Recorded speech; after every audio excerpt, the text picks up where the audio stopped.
Hey guys, so this one's going to be kind of a part two to last week's video. So let's just review where we were.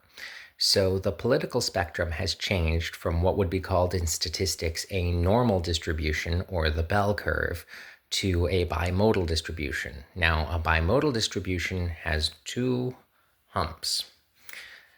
And that phenomenon is caused by polarization, where people move away from the center to the right or to the left. And it's important to understand the dynamics at play here.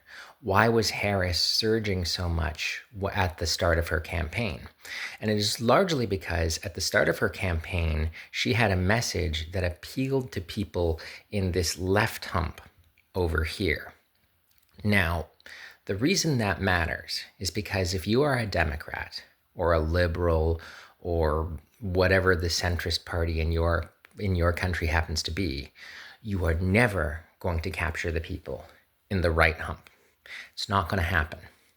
This is because, and there's research to bear this out, conservatives are extremely partisan and extremely loyal to their team, and they do not defect, not in sufficient numbers to justify the effort electorally.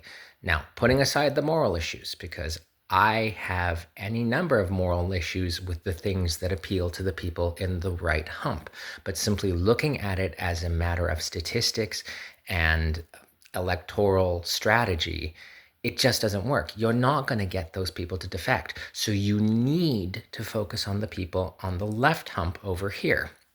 And the reason her strategy worked, calling the Republicans weirdos and especially the alt-right and the Ben Shapiro types, and saying things like, we aren't going back. The reason that worked is because that message resonated with the bulk of people in the left hump. And the reason it resonates is for one very specific, very simple reason.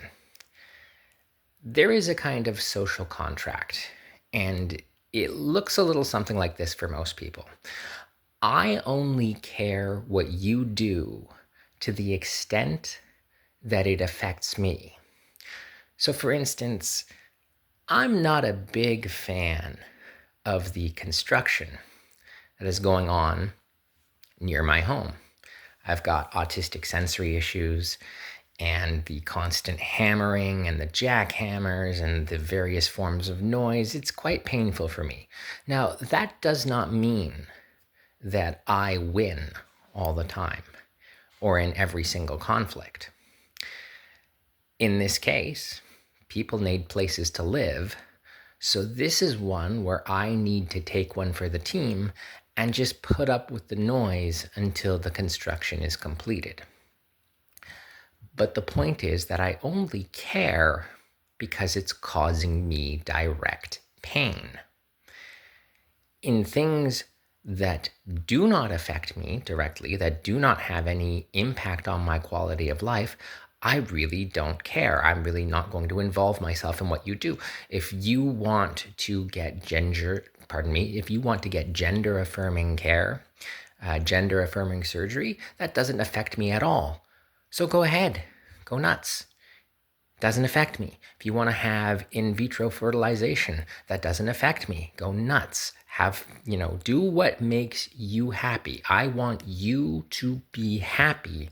And I realize that the things that make you happy might not be the same as the things that make me happy. There are certain things that I wish to do that affect no one, and yet, I run up against barriers. For instance, I hate wearing ties. Again, it really triggers my sensory issues. If I choose not to wear a tie, that doesn't affect you. It doesn't have any impact on your quality of life. So I believe that I should be able to do things that allow for my own comfort that are not harming you. And the key here is that conservatives do not follow that social contract. They don't follow it. They want to control things that do not affect them. Ben Shapiro doesn't want to have gender affirming surgery. Okay, that's fine. That's his choice. But he wants to prevent you from having it. He wants to control what you do with your body. That is outside the social contract. That is a violation of the social contract.